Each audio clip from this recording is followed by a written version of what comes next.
આ વિડીયો બોર્ડની પરીક્ષા દેવા જનારા દરેક વિદ્યાર્થીઓને શેર કરો, કારણ કે પરીક્ષા દેવા ઘરેથી નીકળો ત્યારે ધ્યાનમાં રાખવા જેવી બાબતોનું ડિસ્કશન આમાં કરવાનું છું. નંબર 1, પરીક્ષામાં જતી વખતે ઢીલા અને સ્વચ્છ કપડાં પહેરવા, બહુ ફેશનવાળું ન થવું.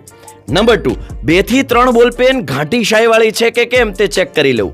નંબર 3, થોડા પૈસા સાથે રાખવા જેથી પરીક્ષા સ્થળથી કોઈ વાહનની જરૂર પડે તો કામ લાગે.